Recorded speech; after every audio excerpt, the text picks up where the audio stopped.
자, 오늘은 창세기 35장 말씀 보고자 합니다. 시간이 허락되면은 36장까지도 볼까 하는데 일단 35장을 먼저 우리가 좀 보려고 합니다. 1절로 해서 5절 말씀, 창세기 35장 1절에서 5절 우리가 먼저 함께 읽고 같이 나누겠습니다. 함께 읽습니다.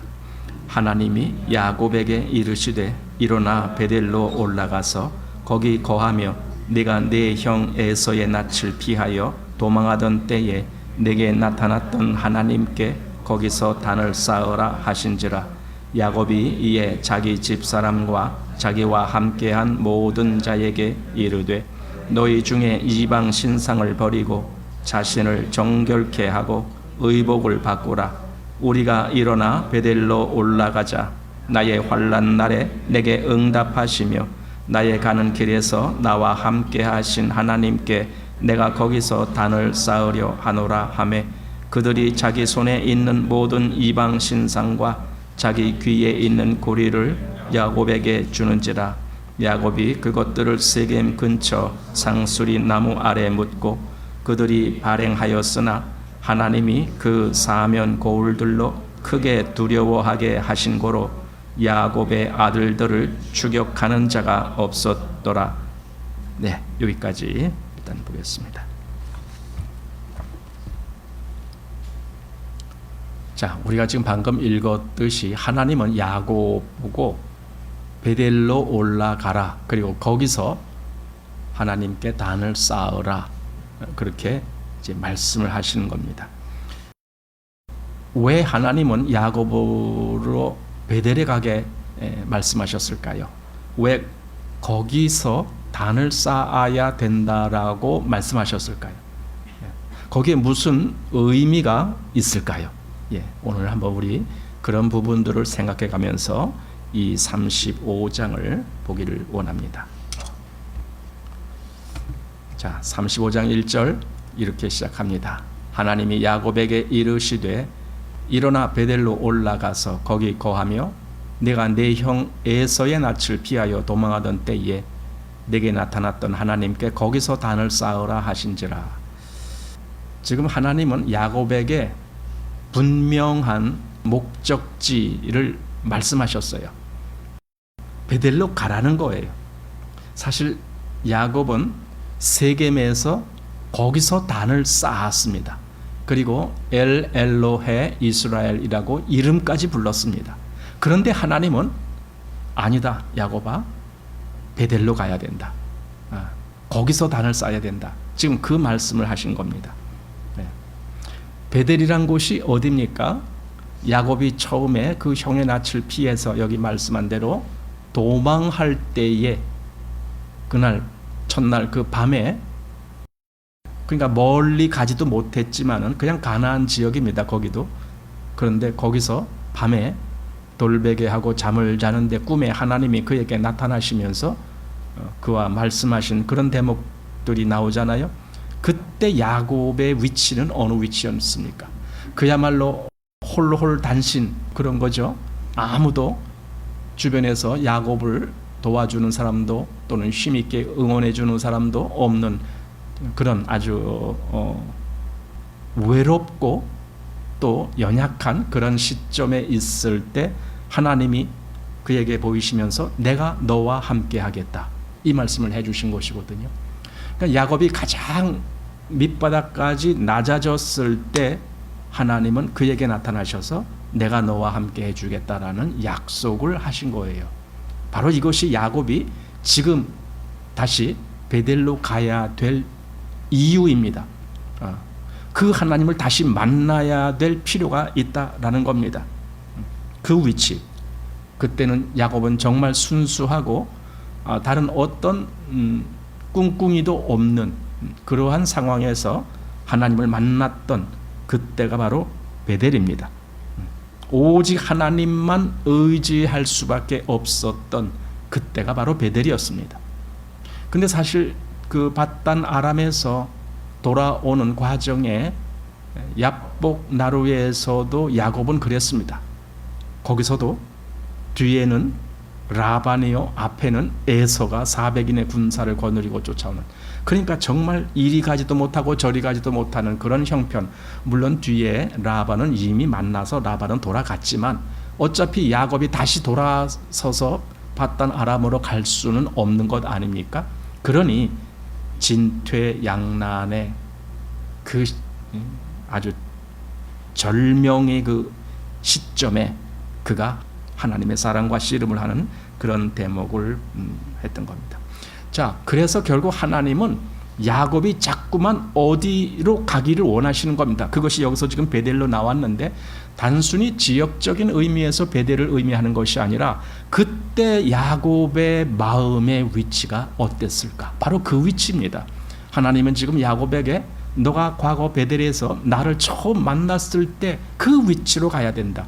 그때의 그 순수하고 가장 낮은 위치로 가야 된다. 바로 네가 지금 바단 아람에서 한 20년, 그리고 거기서 올라와서 숫곳과 세겜에서 거의 한 10년 동안을 이렇게 지내면서 지금 거의 30년을 보낸 시점에서 야곱아, 너는 다시 원래의 그 위치로 돌아가야 돼 라고 야곱을 그렇게 하나님이 부르신 겁니다. 우리 요한계시록을 보면은 에베소 교회가 제일 먼저 나오는데 하나님이 에베소 교회를 책망하신 내용 속에 이런 말씀이 있습니다. 자, 계시록 2장 4절인데 그러나 너를 책망할 것이 있나니 너의 처음 사랑을 버렸느니라.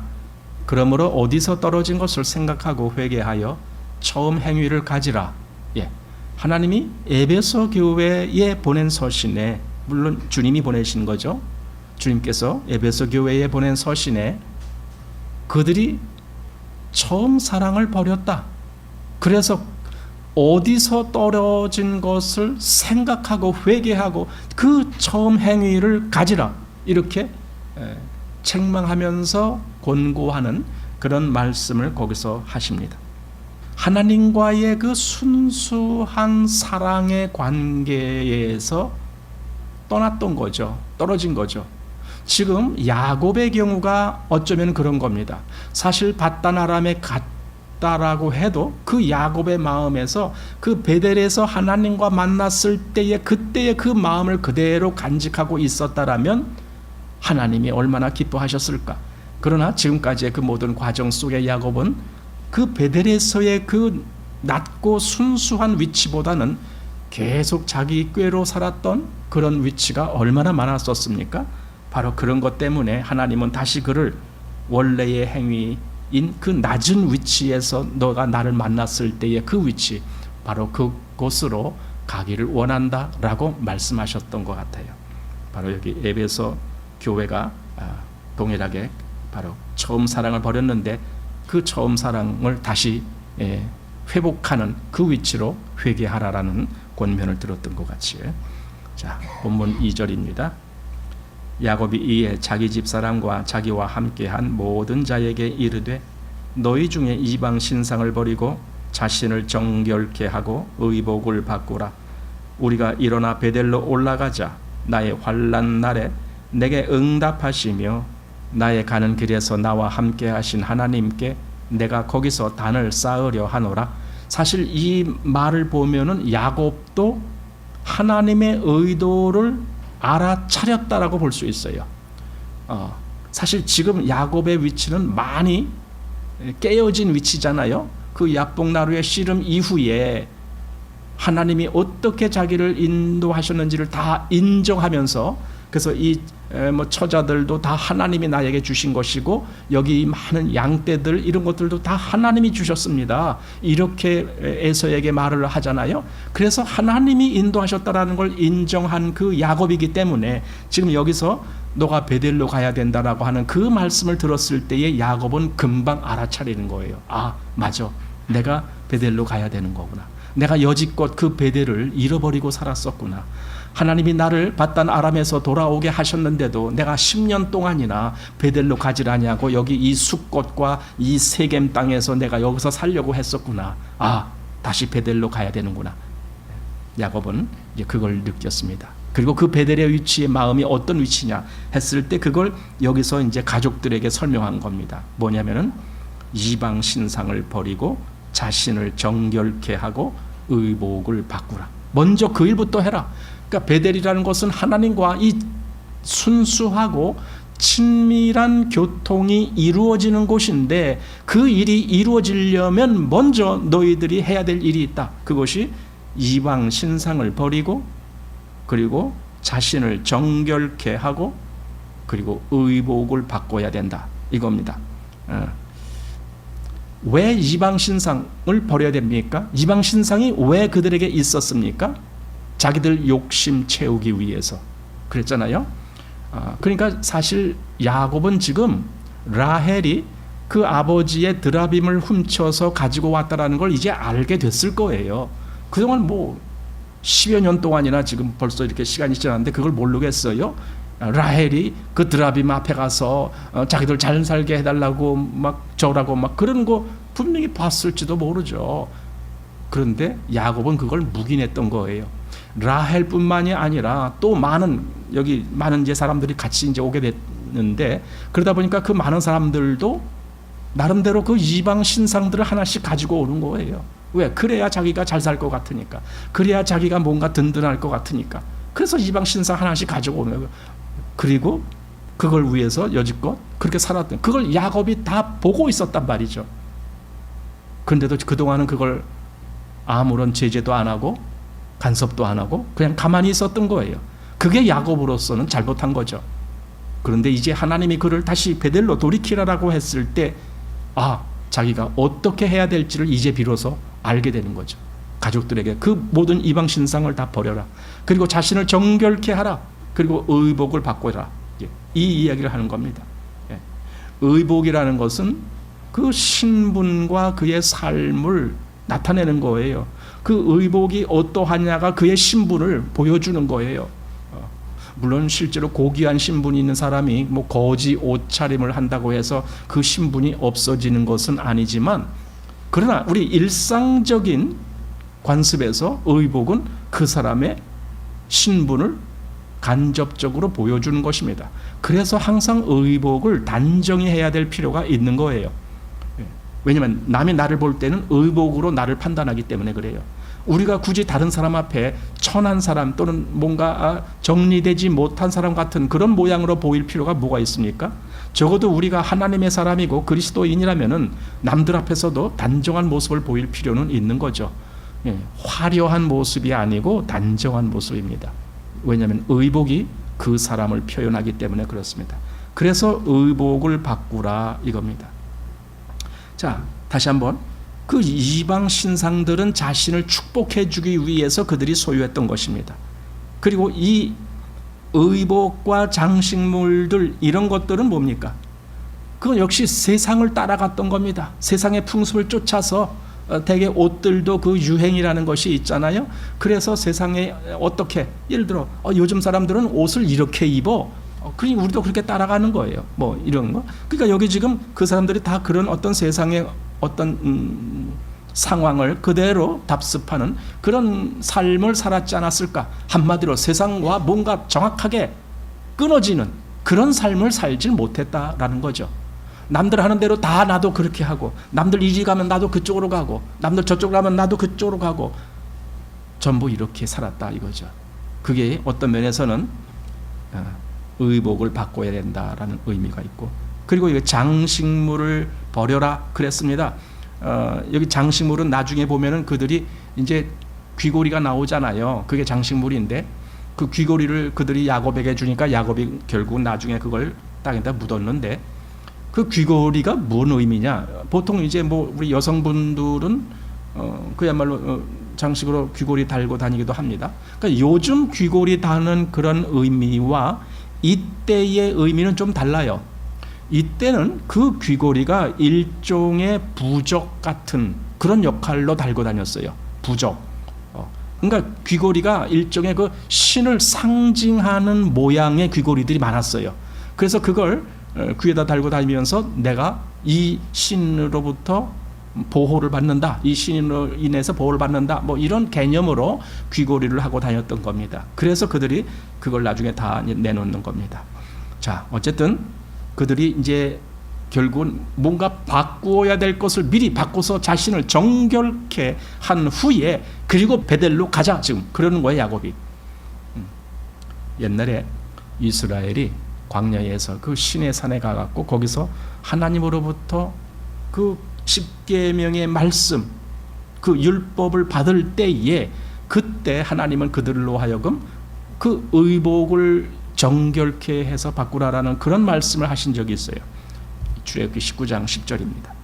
여호와께서 모세에게 이르시되 너는 백성에게로 가서 오늘과 내일 그들을 성결케 하며 그들로 옷을 빨고 예비하여 제3일을 기다리게 하라. 이는 제3일에 나 여호와가 온 백성의 목전에 시내산에 강림할 것임이니 이렇게 말씀하셨습니다. 이게 하나님을 만나는 자세라는 거예요. 자기를 정결케 하는 그런 위치에서 하나님을 만나는 거예요. 그래서 여기 의복을 빨고 그리고 3일까지 기다리고 이런 일이 있었던 것입니다. 그러니까 하나님을 만난다라는 것은 이토록 엄중하고 그리고 정말 경외감을 갖게 하는 그런 일인 거예요. 근데 오늘날 하나님의 사람이라고 하는 성도들은 이런 마음이 좀처럼 없는 것 같아요. 기도로 하나님을 만난다 할 때에도 그 기도 시간이 정말 이렇게 엄중하고 경외감을 갖는 마음으로 기도를 하든가, 내가 하나님의 말씀을 대할 때 성경 말씀을 읽을 때에도 이런 경외감을 가지고 성경을 읽든가요? 대부분 그런 마음을 잃어버리죠. 그래서 하나님을 만나지 못하는 거예요. 왜냐하면 여기 지금 하나님을 만나기 전에 먼저 자신을 정결케 하라고 했는데 최소한 우리는 마음에서만이라도 나를 정결케 하는 그런 마음의 의식이 있어야 그래야 하나님이 만나질 거 아닙니까? 그런데 전혀 그런 것이 없으니 오늘날 하나님과의 이 친밀한 교통이 좀처럼 이루어지지 않는 거죠. 네. 자기 준비가 없이 하나님을 만나면 그렇게 된다라는 겁니다. 그래서 야고보서 4장 8절에 이렇게 말합니다. 하나님을 가까이 하라. 그리하면 너희를 가까이 하시리라. 죄인들아 손을 깨끗이 하라. 두 마음을 품은 자들아 마음을 성결케 하라. 여기 시작입니다. 하나님을 가까이 하라. 그냥 하나님을 가까이 하는데 그 하나님을 가까이 하라가 저절로 됩니까? 그냥 무조건 가면 됩니까? 그게 아니죠. 그 뒤에 있는 일이 다 이루어져야 되죠. 네. 그래서 죄인들아 손을 깨끗이 하라. 이 일도 있어야 되고 두 마음을 품은 자들아 마음을 성결케 하라. 그러니까 두 마음은 하나님과 세상 이거죠. 이게 두 마음이죠. 그러니까 이걸 성결케 하라는 말은 오직 하나님께만 마음을 둬라. 그런 마음이 돼야 여기 하나님께 가까이 하는 그 일이 이루어진다라는 뜻이겠죠. 그래서 야곱은 가족들에게 자기의 의도를 분명하게 말한 거예요. 너희들은 이렇게 이방 신상을 버리고 의복을 바꿔야 된다. 자기 의도를 나는 이제 베델로 가서 하나님을 만날 것이고 거기서 하나님을 위한 단을 쌓을 것이고 하나님과 거기서 친교하기를 원하는데 가족들이요 그대들도 나랑 같이 갈 거면 그대들도 자신을 정결케 해야 된다. 지금 이 말을 했던 것이죠. 자, 이 본문 4절입니다. 그들이 자기 손에 있는 모든 이방 신상과 자기 귀에 있는 고리를 야곱에게 주는지라 야곱이 그것들을 세겜 근처 상수리 나무 아래 묻고 그들이 발행하였으나 하나님이 그 사면 고울들로 크게 두려워하게 하신 고로 야곱의 아들들을 추격하는 자가 없었더라. 가족들도 야곱이 하는 말에 그대로 순종했습니다. 참 이게 올바른 교회죠. 가장이 무슨 말을 했는데 그 가족원들이 말을 듣질 않아 갖고 딴 데로 난 우리는 그렇게 안 하겠어. 그러면은 그 가족은 이미 깨진 가족이죠. 그러니까 이 가장이라는 위치와 그리고 가족원이라는 위치는 이렇게 아주 중요한 위치입니다. 그래서 야곱이 말을 했는데 가족들이 다 그대로 순종을 했습니다. 그래서 갖고 있던 신상 그리고 귀고리 뭐 이런 것들을 다 야곱에게 줬습니다. 야곱이 그걸 아예 땅에다 묻었다고 되어 있어요. 그 상수리 나무 아래다 묻었다고 되어 있습니다. 묻었다라는 것은 장사 지냈다 그 의미입니다. 이제 더 이상 얘들은 다 끝, 왜 죽어서 장사 지낸 바 된 것 같은 그런 의미로 땅에 묻었으니까 더 이상 거기에 미련 갖지 마라, 이제 이런 의미가 있는 겁니다. 우리 사도 바울도 전에 그런 말을 한 적이 있잖아요. 그가 고백하기를 전에 내게 유익하던 것을 내가 다 해로 여기고 배설물로 여겼다. 예, 완전히 이제 버리는 그런 마음이 됐다. 이제 그렇게 한 것처럼 여기 지금 야곱은 그 모든 것들을 다 땅에 묻었습니다. 그리고 출발했습니다. 그런데 하나님이 그들을 지켜주셨다라고 얘기하는 거예요. 그러니까 하나님을 향해서 이렇게 올바른 마음으로, 헌신하는 마음으로, 그리고 자기를 정결케 한 그 마음으로 나아간다면 하나님이 그들을 지켜주시는 그 역사가 있게 됩니다. 그래서 여기서 그 모든 것들을 다 버리는 겁니다. 나중에 이제 이스라엘이 애굽에서 나온 이후에 광야에 있을 때에도 이와 비슷한 일이 있습니다. 여기 이제 출애굽기 33장을 한번 보십시오. 출애굽기 33장입니다.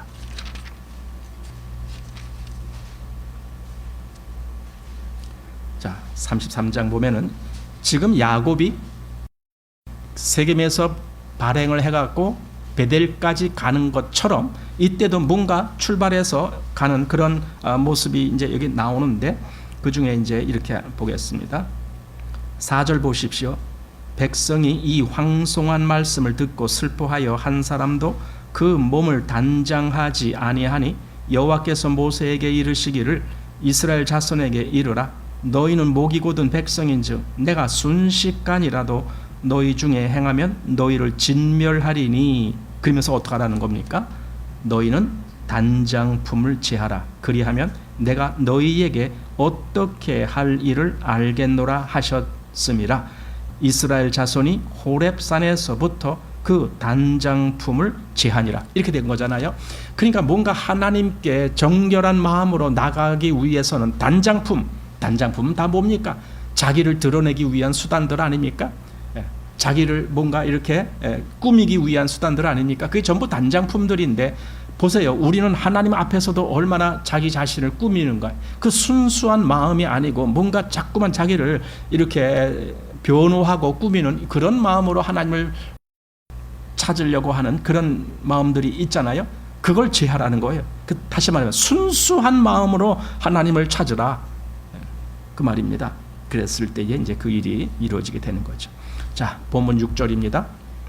야곱과 그와 함께한 모든 사람이 가나안 땅 루스 곧 베델에 이르고 그가 거기서 단을 쌓고 그곳을 엘베델이라 불렀으니 이는 그 형의 낯을 피할 때에 하나님이 그에게 거기서 나타나셨음이더라. 예. 앞서서 야곱이 세겜에서 단을 쌓고 거기서 엘엘호의 이스라엘이라고 불렀지만은 거기는 하나님이 임재하시지 않았어요. 야곱이 하나님을 향해서 나 하나님께 단을 쌓았습니다. 그리고 엘엘로의 이스라엘이라고 내가 지금 부릅니다. 아무리 그래도 하나님은 묵묵부답이셨어요. 거기서 하나님의 임재가 없었습니다. 그렇다고 해서 야곱이 뭔가 좀 불순한 마음으로 그랬다? 그건 아니에요. 어쩌면 야곱도 순수한 마음으로 단을 쌓고 하나님의 이름을 그렇게 불렀던 겁니다. 그런데도 왜 하나님은 나타나지 아니하셨을까? 문제는 그겁니다. 그 세겜은 하나님이 약속한 곳이 아니에요. 하나님이 약속하신 곳은 베델입니다. 하나님은 베델의 하나님이시지 세겜의 하나님이 아니라는 거예요. 근데 야곱이 그걸 무시하고 세겜에서 단을 쌓고 하나님 이름을 불렀습니다. 그러니 그게 하나님께 응답이 되겠습니까?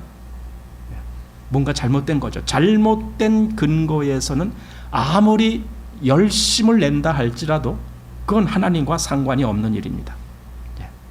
이제 야곱은 비로소 베델에 이르러서 거기서 단을 쌓고 그리고 엘베델 다시 부릅니다.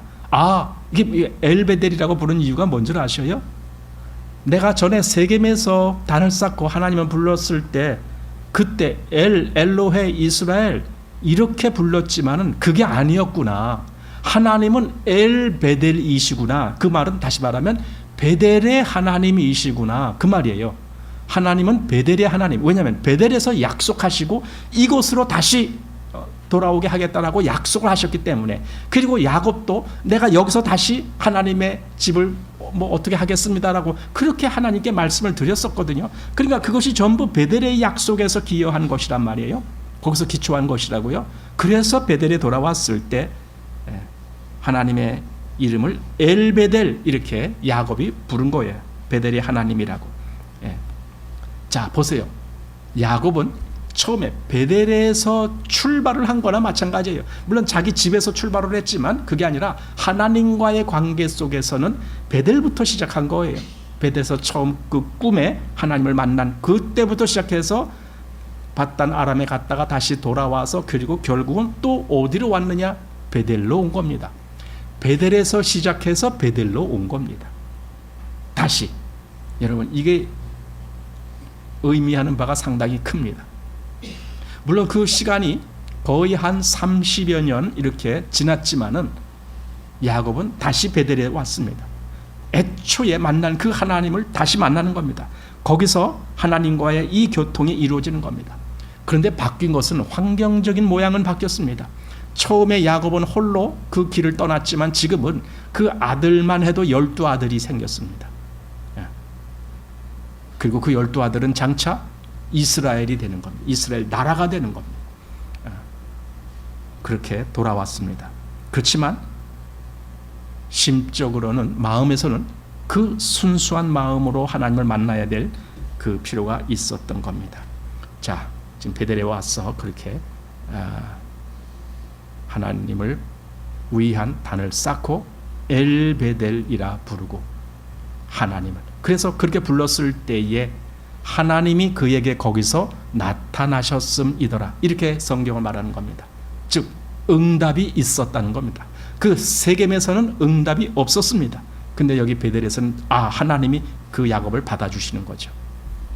자, 그리고 8절 보면은 이렇게 됐습니다. 리브가의 유모 드보라가 죽음에 그를 베델 아래 상수리 나무 밑에 장사하고 그 나무 이름을 알론바굿이라 불렀더라. 드보라가 여기 지금 야곱과 같이 있다라는 말이 조금 갑작스러운 느낌이 들어요. 드보라가 야곱의 일행과 같이 있었는데 드보라가 죽어서 거기서 이제 장사 지냈다. 즉 여기 상수리 나무 밑에 장사했다. 이렇게 하는데 도대체 어떻게 드보라가 야곱 일행과 같이 있게 되었을까? 야곱은 분명히 처음 떠날 때는 홀로 떠났었는데 그동안에 어떤 일이 있었는데 성경은 그걸 기록을 안 하고 있었던 거라는 거예요. 아마 우리가 이제 보듯이 이후에 우리가 전혀 리브가를 볼 수가 없습니다. 그것은 야곱이 바단 아람에 가 있을 동안에 리브가가 죽었다라는 거죠. 근데 이 드보라는 리브가의 유모였던 거예요. 어떤 면에서는 그 드보라가 죽은 소식을 야곱에게 전해주기 위해서 야곱에게 갔을지도 몰라요. 아니면은 혹 돌아오는 길에 이제 야곱이 이제 점점 오니까 그 야곱을 만난 것이 에서였잖아요. 그래서 에서가 만나서 돌아와서 아마 그 얘기를 다 했겠죠. 이삭에게도 하고 뭔가 이러면서 야곱이 돌아옵니다. 이렇게 얘기를 했죠. 근데 야곱이 천천히 건 한 10년 동안을 그 숫곳과 세겜에서 거기서 이제 지체를 하고 있었잖아요. 거기서 뭐 땅을 사고 집을 짓고 막 그랬잖아요. 자, 그러는 동안에 혹 이 리브가의 유모인 드보라가 야곱에게 갔던 것은 아닌가. 그러니까 야곱의 입장에서는 자기 모친 리브가를 이제는 볼 수 없게 됐으니까 그 유모가 거의 유모를 볼 때마다 자기 모친 생각이 날 거 아닙니까? 그러니까 유모를 만나면서도 자기 어머니를 만나는 것과 같은 그런 마음이 들었을지도 모릅니다. 왜냐하면은 여기 드보라는 유모임에도 불구하고 그가 죽어서 어떻게 장사 지내고 그리고 그 장사 지낸 나무를 알론바굿이라고 불렀다라고 그런 기록까지 한 걸로 봐서는 이 드보라는 뭔가 야곱에게 특별한 존재였을 것이다. 그냥 단순한 그 모친의 유모 정도가 아니고 아주 특별한. 그래서 야곱의 입장에서 드보라를 보면은 자기 모친 리브가를 보는 것과 같은 그런 마음이 있지 않았을까, 이제 그런 생각을 하게 하는 겁니다. 그러니까 드보라를 보면서 야곱은 위로를 받고 그랬던 것이죠. 친모친은 만나질 못했지만 여기 드보라를 보면서 그랬다라는 겁니다. 그런데 그가 장사 지낸 곳을 알론바곳, 그러니까 그 상수리 나무라 그랬어요. 근데 그걸 알론바곳이라 그랬습니다. 이 알론바곳, 원래 히브리 음으로는 알론바굿 이렇게 돼 있어요. 알론바굿. 그건 이제 상수리 나무를 의미하는 알론이라는 단어와 그 다음에 눈물을 흘린다라는 이 바카라는 그런 단어가 있는데 거기서 파생된 단어가 바쿠트예요. 그래서 알론 바쿠트 하면은 눈물의 상수리 나무, 이런 호칭이에요. 왜 그렇게 호칭을 했을까? 그러니까 야곱은 이 드보라가 죽는 것을 마치 자기 어머니가 죽는 것 같은 그 정도로 아마 슬퍼했다라고 짐작이 가는 거예요. 그래서 여기 그 상수리 나무를 알론바굿 이렇게 했다라는 겁니다. 자, 본문 9절입니다.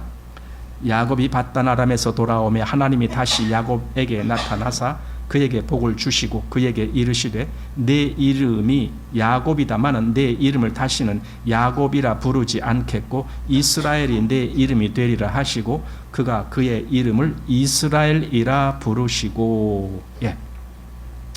이미 30여 년 전쯤에 야곱에게 나타나셨어요. 하나님이 꿈에. 그리고 창세기 32장 38절 보면은 그 야복강 씨름에서 이미 야곱에게 이름을 이스라엘이라고 주셨습니다. 이미 주셨어요. 그런데 왜 여기 그 이름을 다시 주시는 것 같은 그런 말씀을 하시는가? 전에는 내 이름이 무엇이냐 이렇게 물어보시고 그리고 이스라엘이라는 이름을 주셨는데 지금은 그렇게 물어보시지는 않아요. 내 이름이 야곱이지만 그러나 이스라엘이라 하라. 이제 그렇게 이제 지금은 이제 말씀하시는 거죠. 왜 그렇게 다시 그 이름을 거듭 말씀하셨을까? 이스라엘은 물론 성경에는 하나님과 겨루어 이겼다 이렇게 번역이 되어 있지만은 실상 이스라엘이라는 단어의 의미는 하나님의 승리를 의미하는 겁니다. 그런데 야곱아, 너가 그동안 정말 하나님이 승리한 것과 같은 그런 삶을 살지 못했다. 너가 야복나루에서 이스라엘이라는 그 이름을 받고도 그걸 네가 받았지 않느냐? 그런데도 10년 동안 너는 마치 그 이름에 걸맞지 않은 행동을 했다. 그러니 내가 다시 너에게 확인시켜준다. 네 이름은 야곱이 아니고 이스라엘이야. 그러니까 너는 정말 이스라엘처럼 살아라. 그거예요. 하나님의 승리가 드러나는 삶을 살아라. 이거죠. 그래서 이스라엘이라는 이름을 재확인해 주셨다라고 우리가 보게 되는 겁니다. 자, 11절입니다. 그에게 이르시되 나는 전능한 하나님이라 생육하며 번성하라. 국민과 많은 국민이 내게서 나고 왕들이 내 허리에서 나오리라. 내가 아브라함과 이삭에게 준 땅을 내게 주고 내가 네 후손에게도 그 땅을 주리라 하시고 하나님이 그와 말씀하시던 곳에서 그를 떠나 올라가시는지라. 먼저 11절에 나는 전능한 하나님이라. 우리 지난번에도 이제 몇 번 봤잖아요. 이게 엘 샤다이라고 하는 호칭입니다. 나는 전능한 하나님이다. 이것은요, 왜 그렇게 이름을 야곱에게 말씀하셨을까요? 야곱아, 너는 나를 전능한 하나님으로 그렇게 봐야 된다. 이거죠. 네가 나를 전능한 하나님으로 보질 못하니까 자꾸 네 꾀를 그렇게 생각해내고 있잖아. 그러나 네가 나를 정말 전능한 하나님이라고 그렇게 믿고 있다라면 전적으로 나에게 의지했을 것이다. 지금 그 의도 아닙니까? 나는 전능한 하나님이다. 나는 네가 나를 그렇게 알기를 원한다. 이 전능한 하나님에게 무엇이 부족하겠습니까? 그리고 능히 못하실 일이 무엇이겠습니까? 그는 전능한 하나님이신데. 사실 이 말씀 우리 창세기 17장에 보면은 아브라함에게 이미 그때 말씀하셨던 호칭입니다. 아브라함에게도 나는 전능한 하나님이다 이렇게 말씀을 하셨습니다. 자, 그리고 하나님은 그를 떠나 올라가셨다라고 기록합니다. 이게 무슨 의미일까요? 그를 떠나 올라가시는지라. 자, 우리 여기 생각해 봐야 됩니다.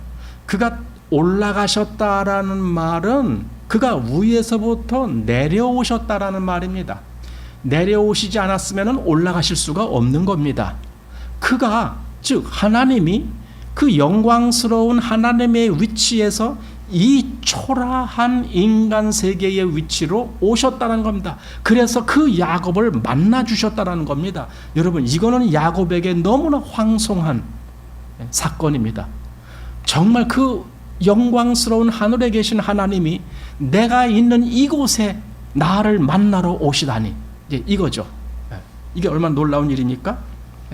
에베소서 4장에 보면은 이런 말이 있습니다. 올라가셨다 하셨은즉 땅 아랫곳으로 내리셨던 것이 아니면 무엇이냐? 이런 말씀이 있습니다. 그러니까 정말 하나님은 야곱을 만나시려고 그 낮은 위치까지 오신 겁니다. 너무 황송한 거죠. 그러니까 우리 주님도 자신을 낮추어서 오셨다는 말씀이 있죠. 빌립보서입니다. 2장 6절. 그는 근본 하나님의 본체시나 하나님과 동등됨을 취할 것으로 여기지 아니하시고 오히려 자기를 비워 종의 형체를 가져 사람들과 같이 되었고, 자기를 비워서 사람들과 같이 이 낮은 모양으로 오신 이유가 무엇입니까? 이유는 그거죠. 우리를 사랑하시니까, 사람을 사랑하시니까 그를 구원하시기 위해서 자신을 비어 종의 형체로 오셨던 것이죠. 지금 야곱에게 하나님이 그렇게 접근하셨다라는 겁니다. 자, 14절, 본문 14절입니다. 야곱이 하나님의 자기와 말씀하시던 곳에 기둥, 곧 돌 기둥을 세우고 그 위에 전제물을 붓고 또 그 위에 기름을 붓고 하나님이 자기와 말씀하시던 곳의 이름을 베델이라 불렀더라. 야곱이 이 위치에 돌아와서 단을 쌓고 엘베델, 즉 베델의 하나님이시다 라고 그렇게 호칭을 하고 바로 그래서 이곳을 베델이라고 부른 거예요. 거기서 야곱은 하나님과 만나는 거예요. 그런데 하나님이 야곱에게 이스라엘이란 이름을 재확인시켜 주시고, 그리고 그러니까 하나님은 야곱을 너는 이스라엘이다 이렇게 재확인해 주시고, 그리고 야곱은 어떻게 화답을 했습니까? 예, 맞습니다. 바로 여기가 베델입니다. 그러니까 옛날에 했던 말 그대로 또 하는 거예요. 예, 여기가 바로 베델이군요. 내가 하나님을 만난 이곳이 베델이군요. 재확인하는 거죠. 그렇게 베델이라고 불렀습니다. 이게 뭡니까? 하나님이 야곱에게 이스라엘이란 이름을 재확인시켜 주시고 야곱은 그것을 베델이라고 재확인해서 또 호명한, 그것은 뭡니까? 지금 야곱과 하나님과의 관계에서 뭔가 교류가 일어나고 있다 이겁니다. 하나님과의 친교가 이루어지고 있다라는 겁니다. 이 친교, 베델은 바로 그런 곳이구나. 하나님과의 이 관계가 올바르게 회복된 그 위치, 그것이 바로 베델의 위치다. 그러니까 신앙인들의 위치도 마찬가지입니다. 신앙인들도 가끔 야곱이 바단 아람을 돌아서 20-30년 동안을 빙 돌아서 방황하는 것처럼 그리스도인들도 그럴 수가 있거든요. 꼭 20-30년이 아니라 할지라도 뭔가 약간 곁길로 갈 때가 있거든요. 그럴 때 다시 그 회복되는 그 원위치로 돌아가야 되는 거죠. 거기서 다시 하나님과의 이 만남이 있어야죠. 하나님과 뭔가 이렇게 멀어진 그런 상태로 계속 지나는 것이 아니라 하나님과의 다시 이 친밀한 친교의 위치로 돌이켜서 하나님과 이렇게 뭔가 교류가 있어야 되는 거죠. 바로 이것이 하나님과의 관계의 회복입니다. 자, 본문 16절입니다.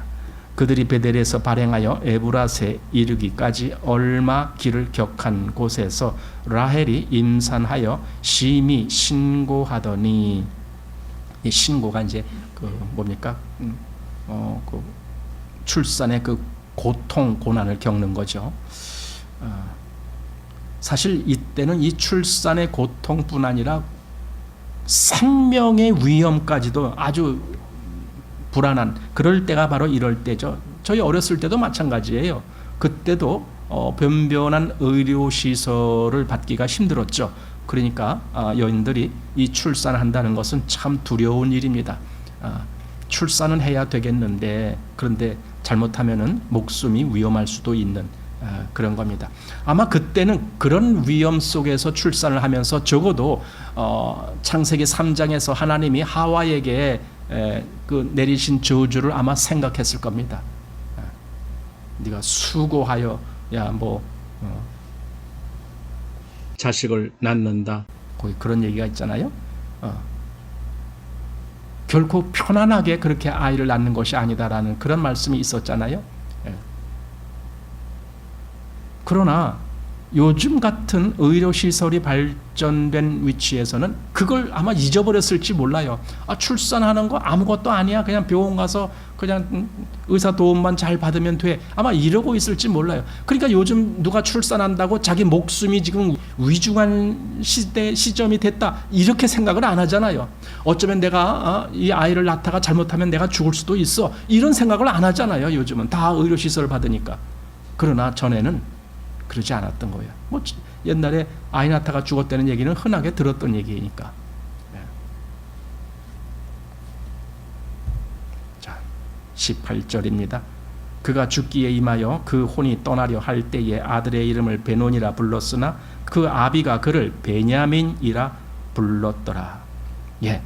지금 여기 야곱이 그 아들을 베냐민이라고 불렀다라는 말에 아주 중요한 의미가 있습니다. 지금 야곱의 마음이 어느 정도의 그 위치에 있느냐? 그는 정말 이제는 순수하게 하나님을 의지하고 하나님을 바라볼 수 있는 그 믿음의 사람이 됐다라는 걸 여기서 이제 보게 되는 겁니다. 라헬은 자기의 죽음의 위치, 이제 자기가 곧 죽을 것 같다. 본인도 느낄 거 아닙니까? 내가 더 이상 이제 이걸 버팅길 수가 없겠구나. 그러면서 그 아이를 보고 너는 베노니야. 이렇게 불렀어요. 베노니. 원래 히브리어의 벤이라는 말은 아들이란 말이에요. 벤. 아들. 그리고 여기 온이라는 말이 있는데 온이라는 말이 슬픔을 뜻하는 아웬이라는 말에서 온 말이에요. 온이. 그래서 벤, 온이 하니까 베노니 이렇게 된 거예요. 슬픔의 아들 또는 고통의 아들 그렇게 이름을 지은 거예요. 라헬이. 그런데 보세요. 아니 그런 일을 겪으면은 라헬만 고통을 겪겠습니까? 그 슬픔은 야곱에게는 없었겠습니까? 야곱도 자기가 가장 사랑하는 그 아내 라헬이 지금 죽어가는데 왜 슬프지 않겠습니까? 야곱이. 그런데 야곱은 그 아들, 즉 라헬이 베논이라고 불렀던 그 아들을 아니야. 얘는 베논이가 아니고 베냐민이야. 이렇게 바꿔서 부릅니다. 이 베냐민이라는 말의 의도는 벤은 똑같이 아들이란 뜻입니다. 그런데 야민이라는 말이 거기에 합쳐진 겁니다. 야민. 그 야민이라는 말은 오른손이라는 뜻입니다. 오른손의 아들이야. 이렇게 이름을 바꾼 겁니다. 이게 믿음의 눈으로 보는 야곱의 시각입니다. 똑같이 슬픔을 겪으면서 그 슬픔 중에서도 하나님을 의지할 수 있고 하나님으로 통해서 미래를 바라볼 수 있는 그 마음, 그게 지금 야곱의 마음입니다. 그러니 베노니를 베냐민 이렇게 부를 수 있었다라는 겁니다. 야곱이 이제 도대체 무슨 근거로 이름을 바꿨을까요? 야곱에게 뭐가 있기에 야곱이 그렇게 담대하게 베노니의 이름을 베냐민이라고 바꿀 수 있었겠습니까? 야곱에게는 베델의 하나님이 지금 계시는 거예요. 그에게. 하나님을 의뢰할 수 있고 이제 하나님의 시각에서 바라볼 수 있는 그 눈이 뜨여진 거예요. 이게 바로 야곱이고, 그래서 베노니가 아니고 베냐민 이렇게 불렀습니다. 자, 그 다음 19절입니다. 라헬이 죽음에 에브랏 곧 베들레헴 길에 장사되었고, 라헬이라는 단어는 그 단어의 뜻이 양이에요. 양이라는 의미가 라헬입니다. 뭐 특별히 암양 뭐 그러기도 합니다. 그래서 이 양이라는 의미인데, 야곱의 11 아들은 바단 아람에서 다 나왔습니다. 그런데 이 마지막 태어난 베냐민은 베들레헴에서 출생했습니다. 여기 에브랏이라고 되어 있잖아요. 근데 에브랏이 바로 베들레헴의 옛 명칭이었던 거예요. 거기가 바로 지금 베들레헴입니다. 근데 베들레헴이란 말의 뜻은 또 그것도 신기합니다. 베이시라는 것은 원래 베이트라는 단어인데, 그 베이시 접두어로 왔는데 그게 집이라는 거잖아요. 우리가 잘 알듯이 집. 벳엘 그러면 하나님의 집. 그럼 베들레헴, 벳레헴, 이게 벳레헴 이렇게 되는 건데 그걸 베들레헴 불러요. 그럼 벳은 집이라는 거예요. 그 레헴이 뭡니까? 빵이에요. 빵. 거기 빵 굽는 집들이, 유명한 집들이 있었는지 하여튼 빵. 그러니까 베들레헴 하면은 빵의 집, 뭐 그런 뜻입니다. 그 의미를 한번 좀 생각해 보고 싶습니다. 즉 여기 라헬은 양이라 그랬잖아요. 이 양이 빵의 집에서 죽은 거예요. 말하자면 베들레헴에서 죽었으니까. 그리고 그를 통해서 누가 태어났느냐? 처음에 베노니가 태어났습니다. 베노니는 슬픔의 아들입니다. 그런데 그 슬픔의 아들이 태어났지만 그가 나중에 베냐민, 즉 오른손의 아들로 바뀌어진 거예요. 이름이. 자, 여기서 무슨 의미가 있을까요? 후에 이제 이 세상 죄를 지고 가는 분이 오시죠. 그가 누굽니까? 하나님의 어린 양입니다. 좀 아까 라헬이 그 이름 뜻이 양이라 그랬잖아요. 그 하나님의 어린 양이 세상 죄를 지고 하는데 그가 어디서 탄생합니까? 베들레헴에서 탄생합니다. 근데 탄생할 때 처음에 그는 세상에서 환영을 받질 못했습니다. 이사야 말씀을 보면은 이런 말씀이에요. 그는 마른 땅에서 나온 줄기 같아서 고운 모양도 없고 풍채도 없고 흠모할 만한 아름다운 것도 없었다라고 되어 있습니다. 그러니까 베노니의 입장에 있는 겁니다. 넌 슬픔의 아들이야, 이렇게. 그런데 그가, 예수님이 나중에 그러잖아요. 내가 곧 생명의 떡이니라. 여러분, 우리말에 떡이라고 했지만 원래 단어상 그게 빵입니다. 빵. 그러니까 베들레헴 때 레헴, 그 빵, 그게 내가 생명의 떡이다 할 때 생명의 빵이다, 그 말씀입니다. 그가 생명의 빵이 되신 거예요. 그 베들레헴 태어나신, 거기서 출생하신 그분이, 그리고 결국 그분은 나중에 거기서 세상 죄를 지고 죽으신 후에 부활하셨잖아요. 부활하셔서 하나님 보좌 우편에 앉으셨잖아요. 하나님 보좌 우편에 앉으셨다라는 말은 다른 말로 하면은 오른손의 아들이 되었다, 그 말이에요. 그러니 이게 구약의 한 사건이지만 그 속에 감추어져 있는 이 메시아의 그 뜻이 얼마나 거기에 아름답게 감추어져 있는 것인가. 그런 모습으로 슬픔의 아들이 오른손의 아들로 된 그 모습입니다. 자, 조금 남았는데 36장까지 맞아 가겠습니다. 36장에는요 에서의 족보가 나와요. 이제 에서의 족보가 연결되는데 이게 왜 거의 36장 하나를 다 차지할 만큼 그렇게 다 기록이 됩니다. 그 뭐가 그렇게 중요하길래 한 장을 다 했느냐, 이제 이렇게 생각해 봐야 되는데, 에서는 결국 그건 사람의 이름이었지만은 나중에 그 후손들이 에돔 족속이 돼요. 그게 한 족속입니다. 에돔 족속. 그리고 사실 그게 한 민족이 되고 그렇게 되잖아요. 근데 창세기 36장에서 말하고자 하는 것은 에서가 아니에요. 에서의 후손, 즉 에돔 족속을 말했던 거예요. 거기 에서의 족보가 굳이 거기에 기록될 이유가 무엇인가 했을 때 하나님께서 전에도 이스마엘 족보를 기록하신 적이 나와요. 이스마엘의 후예들 이렇게 그 이스마엘로 하나님이 어떻게 하시겠다라는 그 약속을 하셨기 때문에 그의 족보가 나왔던 것인데 여기 에서의 족보를 기록한 이유도 왜 하나님이 그것을 기록했는지 그 하나님의 약속에 있었기 때문에 그래요. 여기 창세기 25장 23절에 보면은 여호와께서 그에게 이르시되 두 국민이 네 태중에 있구나 두 민족이 네 복중에서 나누리라 이 족속이 저 족속보다 강하겠고 큰 자는 어린 자를 섬기라. 두 족속이 나올 것을 말씀했어요. 그러니까 한 족속은 물론 에서의 족속이고 한 족속은 야곱 족속이에요. 우리는 하나님의 약속이 전적으로 야곱의 후손들에게 있다는 걸 알지만 그래도 에서도 한 족속을 이루었다는 걸 성경이 기록하고 있는 거예요. 왜냐하면 그렇게 말씀했기 때문에.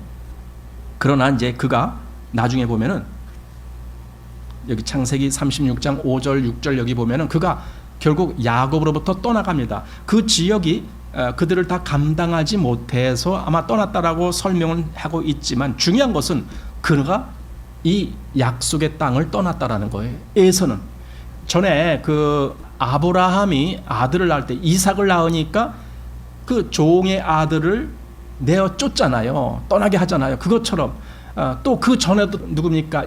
롯이죠. 롯. 조카 롯.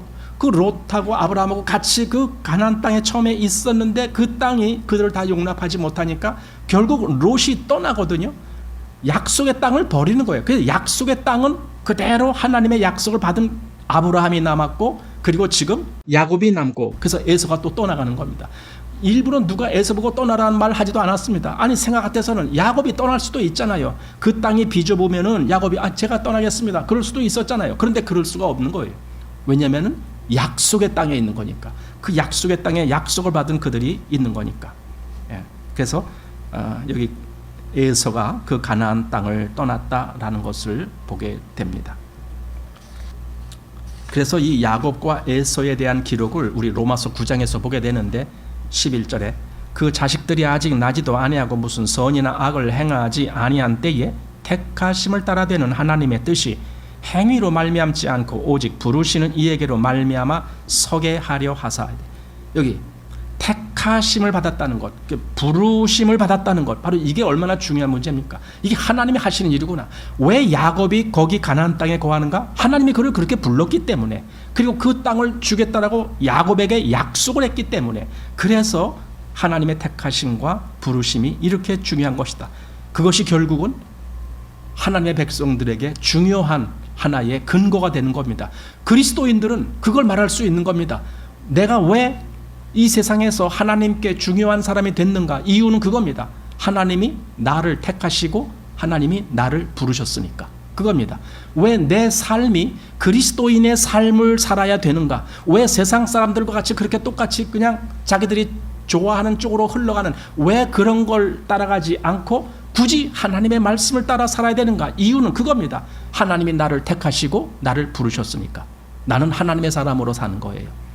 아까 야곱이 그 모든 가족들에게 너희들이 갖고 있는 그 이방 신상을 다 버리고 그리고 의복을 바꾸라 이렇게 말했던 것처럼 우리는 세상을 쫓아갈 수가 없는 거고 오직 하나님께로만 나아가야 되는 겁니다. 이게 바로 그리스도인의 자존감이라고 하는 거예요. 나는 그리스도인이야. 나는 하나님의 사람이야. 하나님이 나를 택하셨고 나를 부르셨어. 이 자존감, 그 자존감이 내 삶을 하나님께로 향하게 만드는 거예요. 자, 그래서 오늘 이렇게 35장, 36장을 보았는데 35장을 잠깐 한번 돌이켜 보면은 35장은 야곱이 하나님과의 이 관계가 정상으로 회복되는 그 모습을 보여주는 거예요. 바로 이게 우리 신앙인에게도 바로 그게 필요하다라고 보는 거예요. 근데 대부분의 그리스도인들이 하나님과의 이 정상적인 교통을 어려워하고 있어요. 그게 힘든다는 거예요. 잘 안 된다는 거예요. 왜냐하면 하나님으로부터 멀리 떨어져 있기 때문에 그래요. 왜 떨어져 있습니까? 마음에 다른 것을 가득 채웠기 때문에 그래요. 그러니까 한마디로 아까 이방 신상을 가지고 그 세상을 쫓는 의복을 입고 그 세상에서 좋아하는 장신구를 차고 있고 귀고리를 차고 있고 그런 상태에서 어떻게 하나님과 가까이 나아갈 수가 있겠느냐 그거죠. 그건 불가능한 거예요. 그러니까 그리스도인이 하나님과의 이 깊은 친교가 이루어지지 아니한 것은요, 마음을 빼앗겨서 그래요. 세상에. 그걸 다시 정화시켜야 돼요. 정결케 해야 돼요. 그래서 정결케 해야만이 다시 베델로 가서 거기서 하나님을 만나는 거예요. 바로 그 모습이 지금 그리스도인들에게 얼마나 필요한 말씀입니까? 아까 에베소 교회에게 하신 말씀, 네가 어디서 떨어졌는지를 생각해라 이거죠. 어디서 떨어졌는지. 그리스도인은 내가 뭔가 하나님으로부터 멀어졌을 때 내가 어디서부터 떨어졌지? 내가 거기를 다시 돌이켜야 되는데 야곱은 그 생각을 그렇게 한 거예요. 아, 내가 베델에서부터 떨어졌구나. 다시 베델로 돌아가야 되는구나. 다시 베델로. 내가 거기서 하나님을 만났던 그 위치로 다시 돌아가야 되는구나. 그러면서 베델로 돌이켰던 것입니다. 바로 그게 야곱이고 오늘날 우리가 또한 야곱을 통해서 배우게 되는 말씀입니다. 자, 오늘 이렇게 해서 35, 36장을 마치겠습니다.